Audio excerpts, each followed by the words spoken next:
Hi, everyone. Happy Tuesday. We've got a great lineup today, great bunch of topics. We're going to talk about the recent AI Field Day. We're going to talk about Meta's 2024 Sustainability Report. And those wild and crazy guys over in the EU have put their Digital Market Act into effect. All that and more on Techstrong Gang.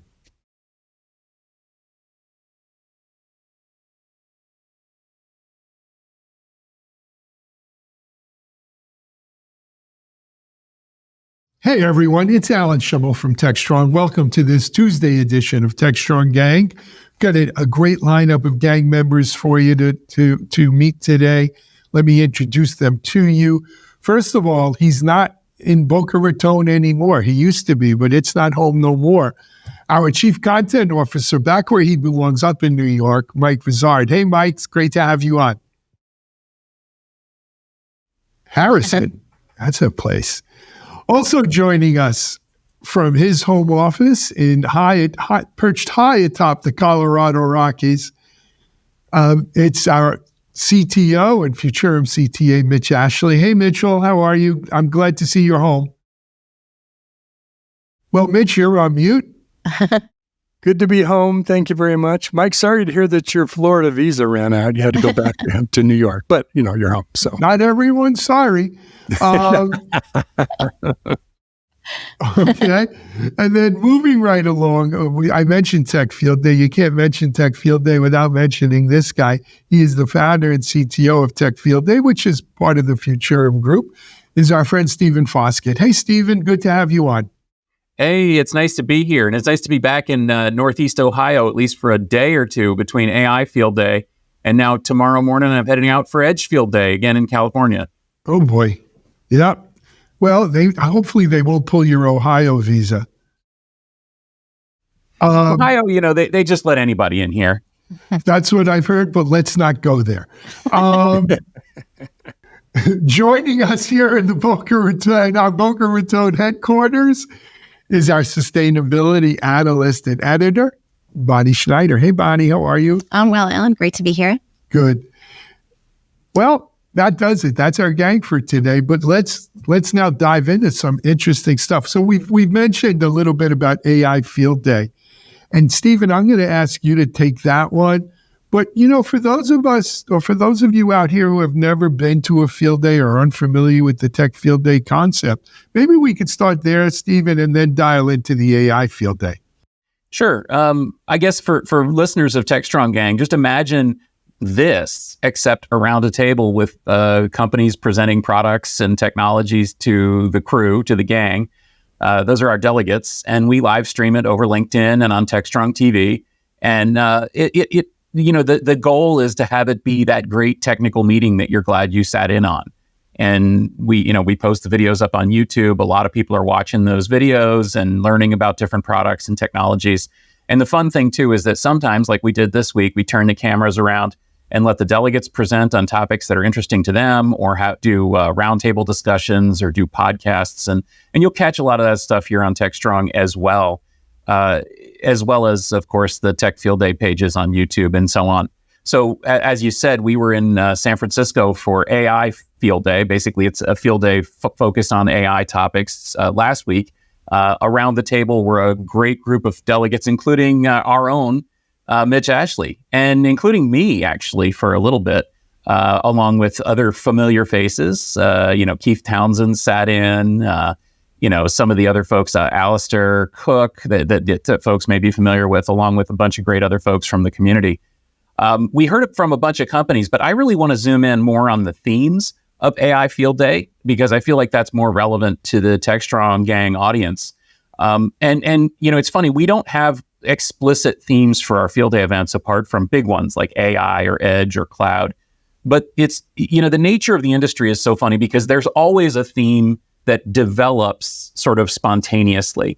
And at this one, I'll ask Mitch to chime in on this too. But to me, a couple of the themes that came out of this, number one was the big theme was kind of getting beyond sort of the tinker toy lab stage of AI and actually getting these things into production, whether, it's productizing large language models, it's tuning and training AI agents, and it's going beyond large language models. And that was one of our roundtable topics.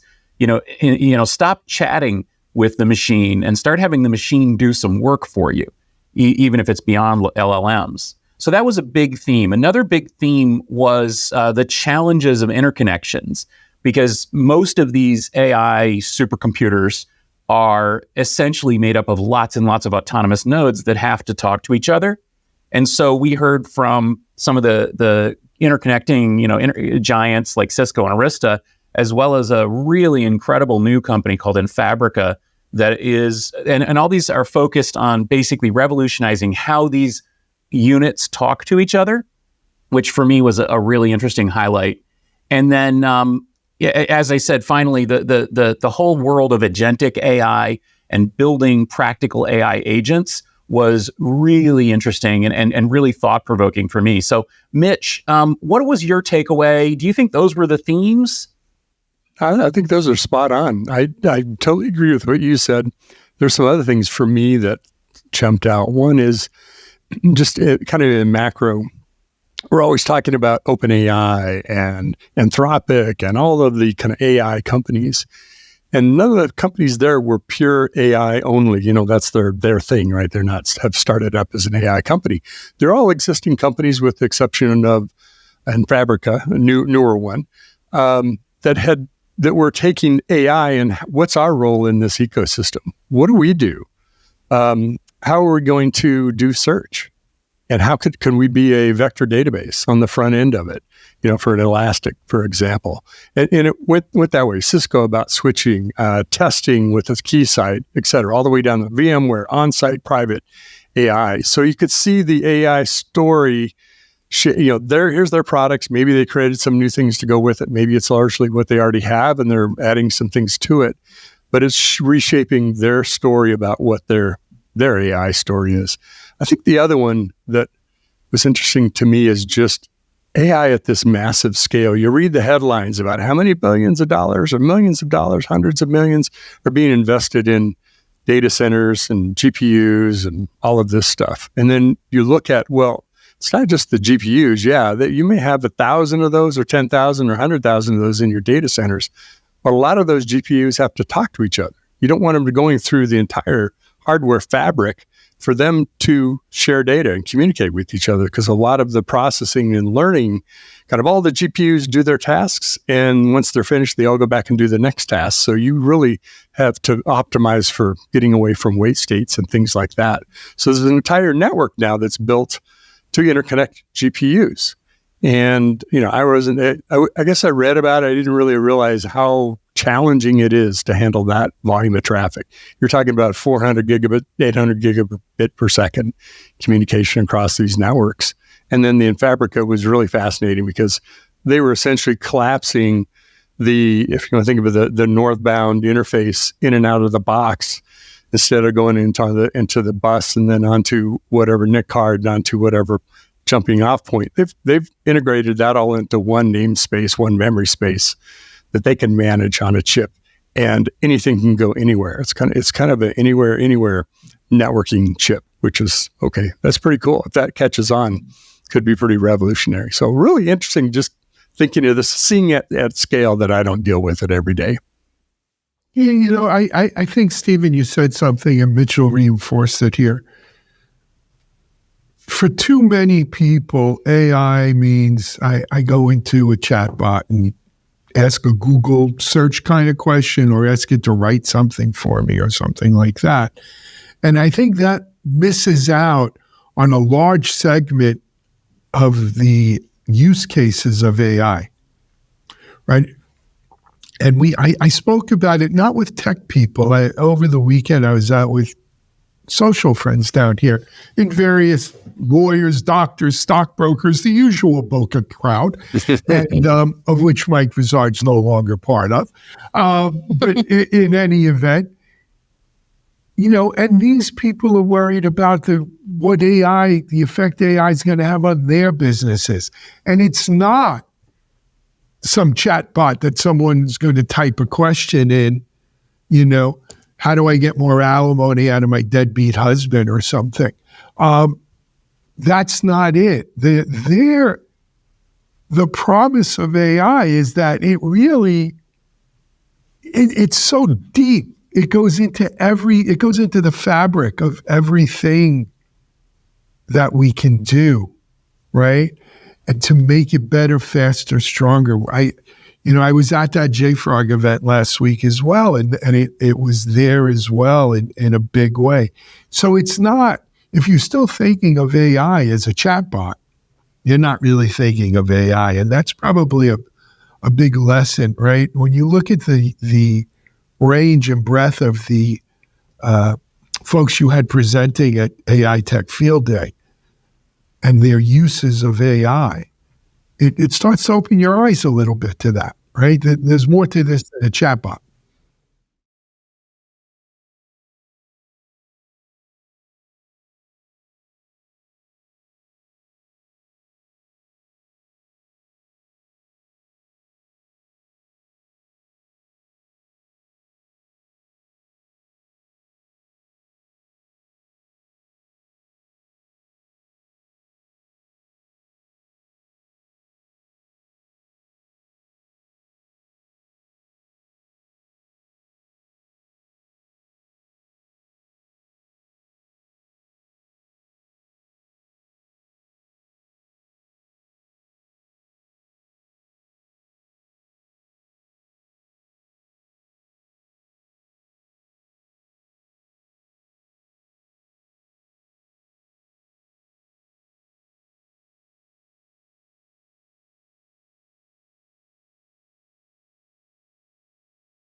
Yeah, that's a real good point. And I want to say that that came out loud and clear from the delegates as well as some of the presenters here.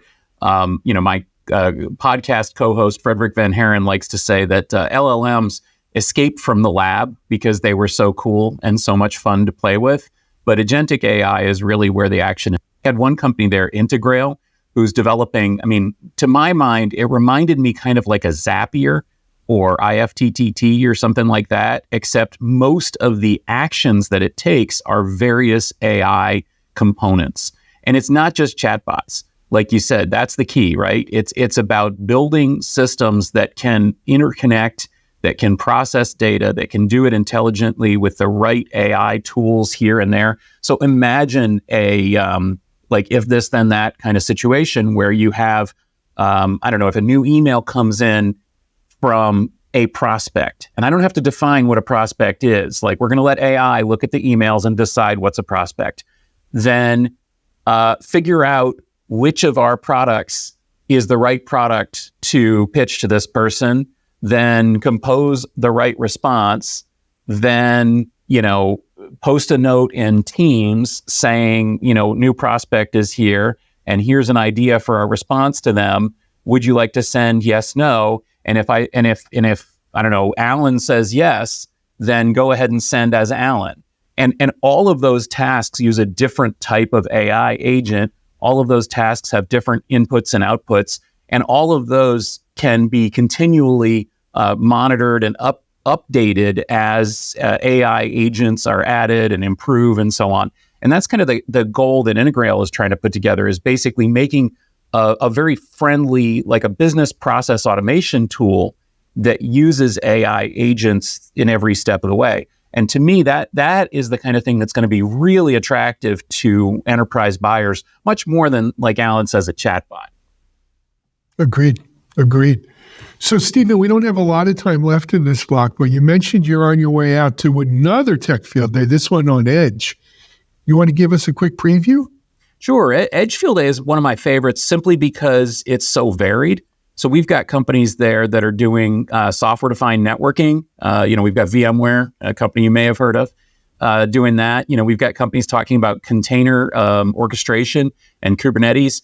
And then we've got companies like literally building little go anywhere, do anything PCs, as well as remote data recording for media and autonomous driving processing and stuff like that. Really broad set of topics, but really fun because, who doesn't like the idea of taking this stuff out of the data center and putting it literally anywhere and everywhere?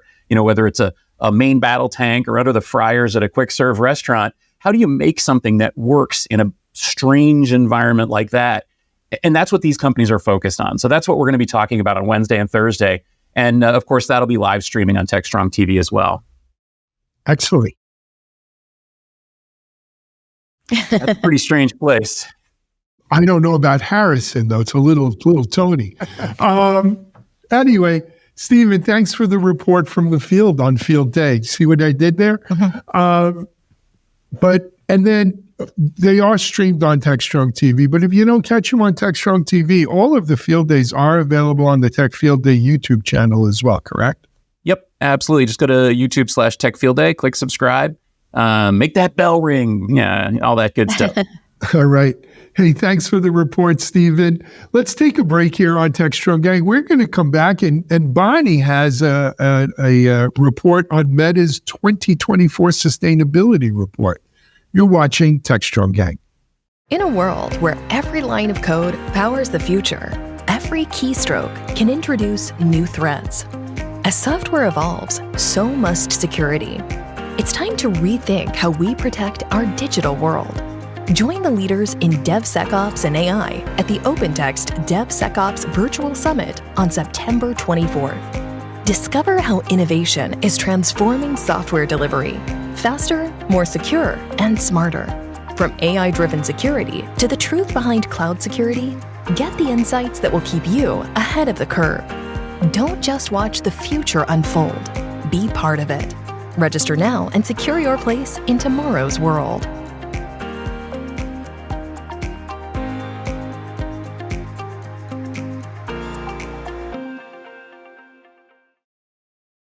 Well, this time of year, we're seeing a lot of sustainability reports coming out for tech companies. And recently, Meta announced their sustainability report for 2024. And this is a time where they can really toot their horn for accomplishments and also announce what their goals are going forward. So I took a deeper dive into their report to see where they are now and what's coming up and what's ahead for them in the future. I'm Bonnie Schneider with your Ecotech Analyst Insights.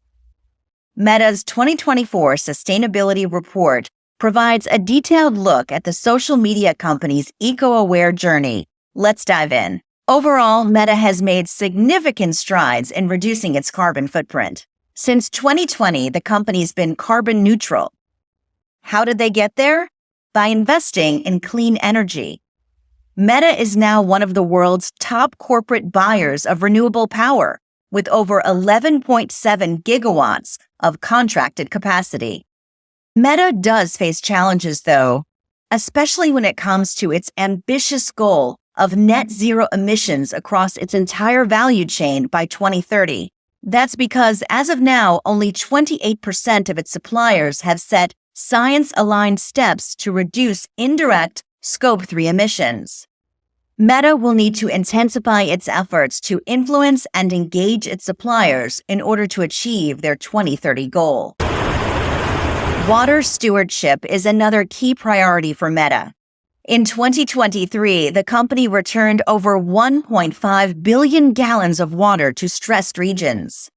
That's a notable accomplishment, especially at a time when water consumption is a rising concern, especially for data centers. Meta's future plans to decarbonize include prioritizing efficiency, low-carbon technology, and carbon removal projects. As Meta continues to connect the world and build new realities, it has a unique opportunity to showcase how rapid growth and environmental responsibility can coexist seamlessly across operations.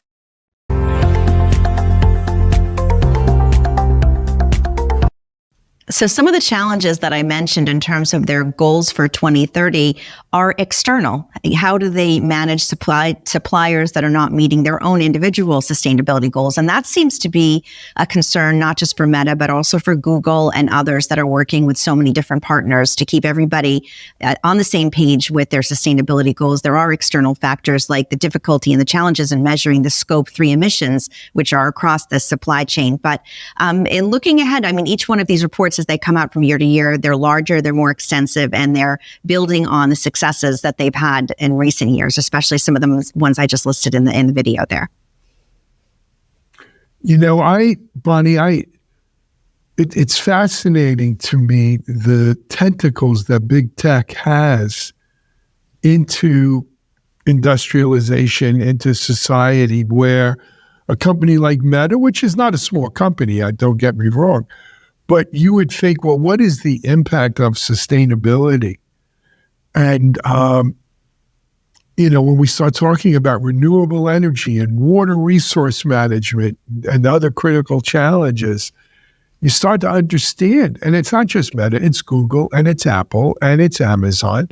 I mean, these companies have so much ability to not only directly, as you say, but indirectly influence our efforts for clean energy and for clean air and sustainability in general.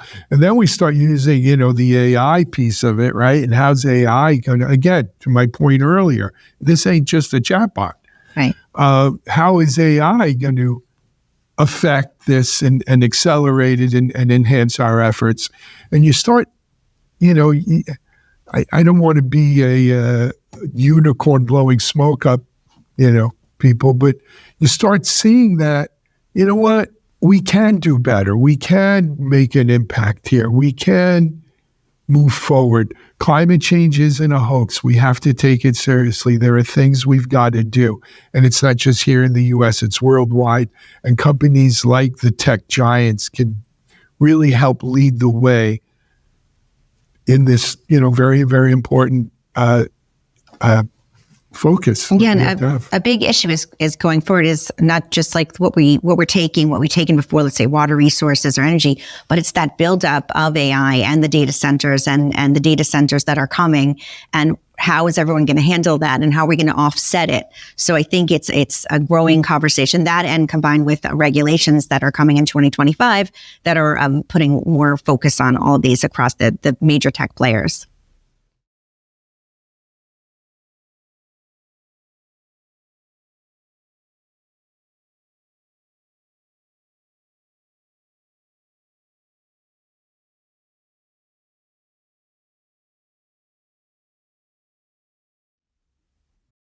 That's a complicated question because certain companies are doing it themselves without third parties and others are using third parties. And then you have to wonder, are all the third parties following the same protocols and respect to that? Because there's also we anticipate the effect that AI is going to have on data centers. There's still no concrete measurement for sure on that. So it's something, Mike, I would say that is evolving, and that's more to come. I mean, I don't think there is a solid answer of, 100%, because even when Amazon came up with their sustainability report, there was a lot of pushback in the sustainability community that they weren't calculating those carbon emissions properly, or, there's a lot of opinions on that.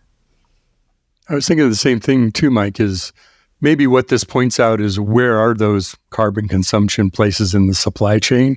And then you can start to address the fidelity of mismatching and where are gaps in it. But just understanding where it is, even if it's being double counted.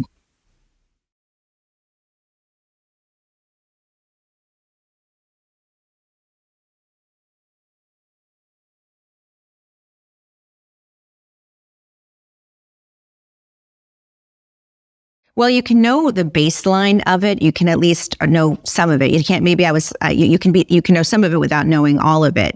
One of the things I mentioned Amazon was doing in a previous report is on their supply chain is reducing waste with their packaging. There are things that you can do that offset it, that are measurable. And transportation, we know we're using more data center energy, so how do you offset that? So there's projects that they're doing, as Google is, with reforestation, things like that, to offset it. So it's kind of checks and balances, not something that's 100% concrete, but the technology is getting better to at least have some measure of carbon emissions. And it has to be, because it's going to be required. And it is already in Europe, and it's coming across the world in 2025.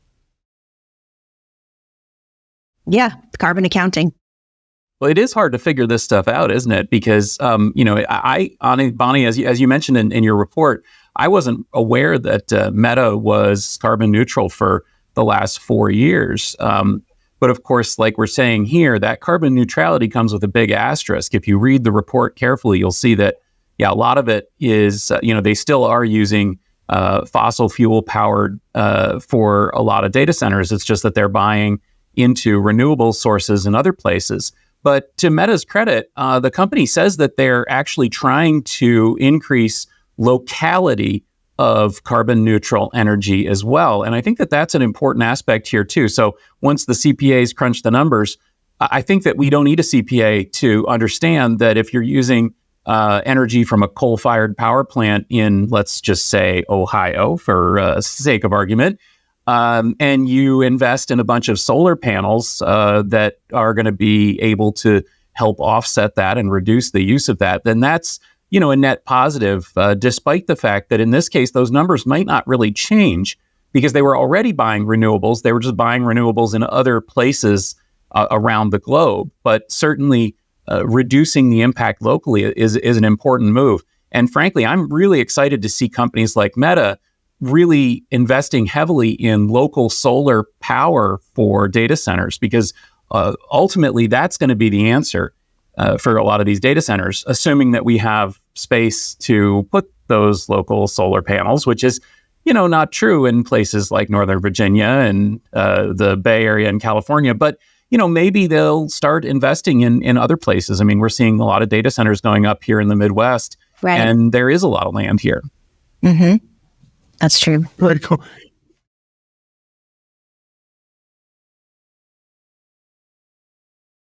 Right. And they're more extensive every year. I've been following it for the past few years. They're larger and they're they're coming with bigger goals than they had each year. It's almost like they want to outdo themselves from year to year.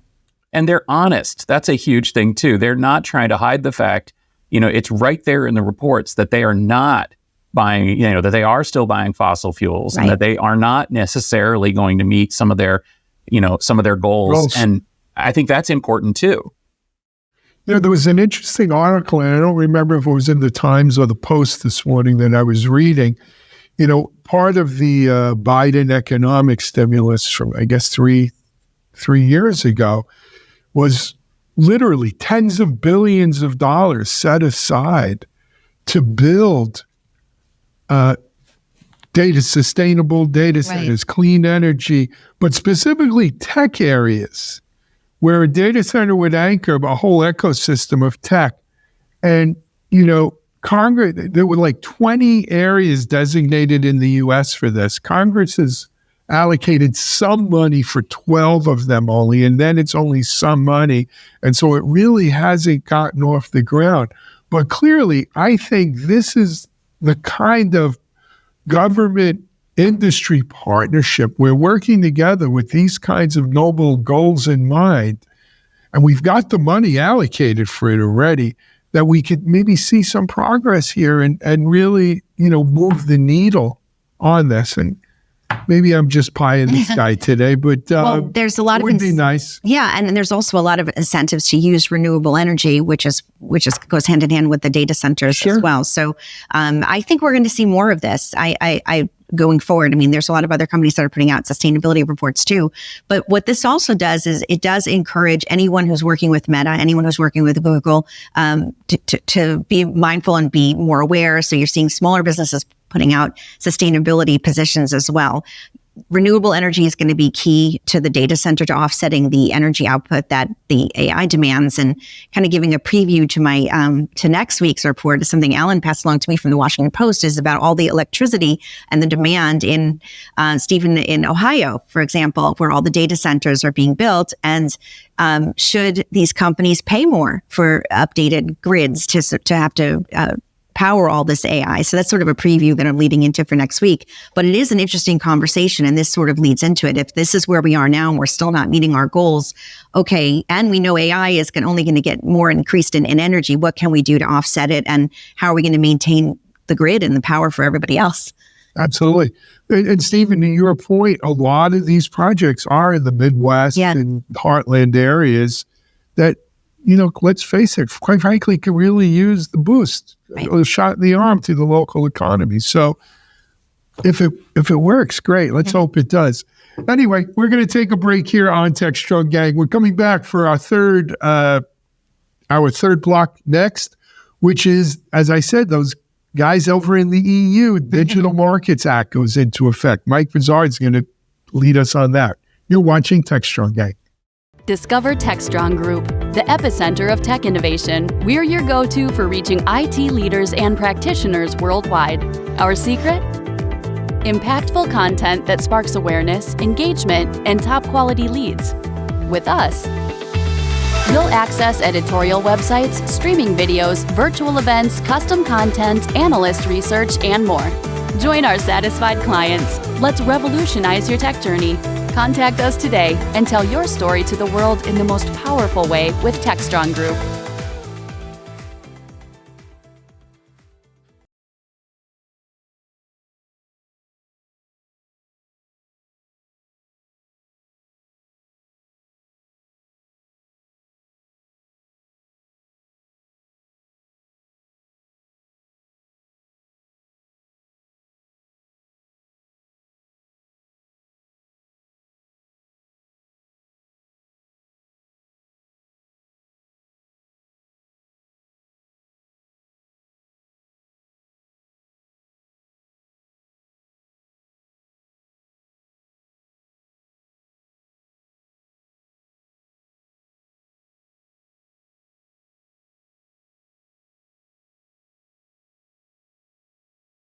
No one gets in front of the Supreme Court in 5 seconds, but it would be relatively quickly. Mike, I couldn't help but think of marijuana. When you start talking gateway and so forth, That's right. and as ridiculous as the concept of marijuana leads you to go on to bigger and worse drugs, I think this is another little bit of ridiculousness. Right? I think they're taking preemptive action, and it inhibits entrepreneurialism. It inhibits business development. And you know what? I'm usually a big EU fan, and I applaud the fact that they have the political will to do things. But this screams thought police to me too much, and it's going to inhibit the development of potentially new markets, new technologies at a time when we need to be doing new markets and new technologies. So, as I said, while I'm usually a big fan, I'm not a fan of this. And to the EU's credit, I assume they will adjust the dials, but let's wait for one of the big 5 to get into a market by using one of their things before you're going to say, slap their wrists. Let's not slap their wrists for thinking about it. Well, I think they're already going to be slapping their wrists for some existing things, right? Like people complained about Apple and wanting the ability to have other app stores besides Apple's. And Google, I guess, is advertising airline tickets and things like that on their search engine, where what if I want to go to my whatever, some third party. So there are some things they're doing now that I think they're going to get tested, to your point, Alan, and we'll see where the balance is on this, how far they're going to push it or not, and see really how much teeth is here and how radical or not this is going to get. What's gotten pretty radical already on the Apple side, I'll say, the iOS side. I don't know if you guys are familiar. I'm sure our European listeners are familiar with the, for example, the new browser choice dialog box and things like that come up. It's pretty wild what's being enforced on Apple here. And I think it goes way beyond gatekeepers. Now, I'm with you that people should be able to use their technology the way they want. But some of the things that they're doing, the user interface essentially of what they're doing is just wild, just crazy. So, for example, when you buy a new iPhone now in Europe, it's going to pop up a list of the 11 most popular browsers in your market, and you have to pick one. And the browsers are in random order, and you have to scroll through the entire list. And every time you get a new device or upgrade the operating system, you have to pick a browser again. Now, how many people have ever heard of a browser at all? Like average iOS users, the only browser they've ever heard of is Chrome. They probably don't know that the browser on iOS is called Safari, so they probably wouldn't pick it. They'll probably put Chrome, which concentrates more and more customers into the hands of Google, which is a pretty perverse outcome. And it gets weirder. If you select Safari, every time you upgrade the OS, it's going to ask you again. But if you select Chrome or literally any of the other 10 on the list, it doesn't ask you again, which is so strange. The other thing they're forcing people to do is they're forcing people to be able to uninstall every application, including essential ones like messaging, photos, and camera. Well, if you delete messaging on your phone, or if you delete, I don't know, the Apple App Store, you can't get it back. So it's just super weird how some of the, I think well-meaning, I'm going to give them the benefit of the doubt. I think they wanted to help people and they wanted to open up these platforms and they meant well. But I think that the implementation of these things is kind of bizarre. Agreed. I mean, look, let's take the browser, for instance. This isn't the first time we've dealt with this issue, right? Right. Everyone remembers Internet Explorer, right? Mm-hmm. Killing Netscape. I was a huge Netscape fan, by the way. But, you know, the remedy for that was, look, let's unbundle Internet Explorer from being installed with Windows by default. And people could download whatever browser they wanted. But Microsoft was, of course, allowed to advertise Internet Explorer. And quite frankly, that's the reason why Chrome grabbed the market share it did. Well, to be fair, it was Mozilla, and then Mozilla fumbled the ball, and with Firefox, and we saw Chrome, but that seemed to be a lot less draconian and also a lot simpler on the consumer than this method that you've outlined, Stephen. It's a little bit crazy, but they didn't take out. It's like saying, "Hey, I want to use a different control panel for Windows."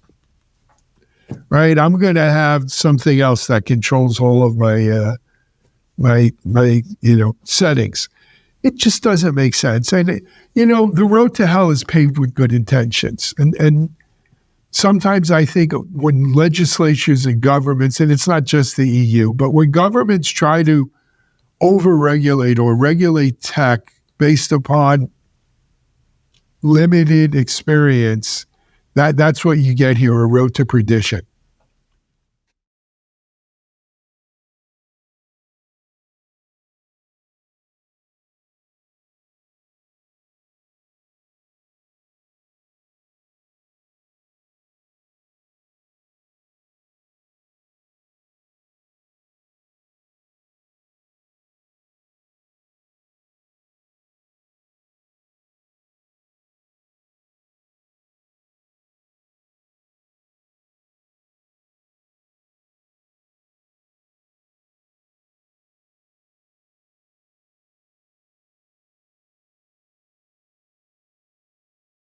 Maybe we could, Mike, sell them our Supreme Court. Cheap. You think they'll buy it? Yeah, I give it to them for free. Well, the other thing is that they've already got teeth behind this too. Basically, if they warn you and you don't comply, they're going to fine you 10% of your global revenue, which is, a big fine, especially for most of these companies. And in fact, it's a bigger fine than their total revenue in Europe for every one of the companies that are included in the gatekeeper list already. So, that's bad. I think it's also interesting to look at the gatekeeper list and notice that there's basically the big 5 American firms and ByteDance, but there's not a lot of the companies that are in Europe. In fact, companies in Europe that's what's my next point. Not one EU company, because I'm not going to say they lobbied their way out of it, but that would be a little more even-handed.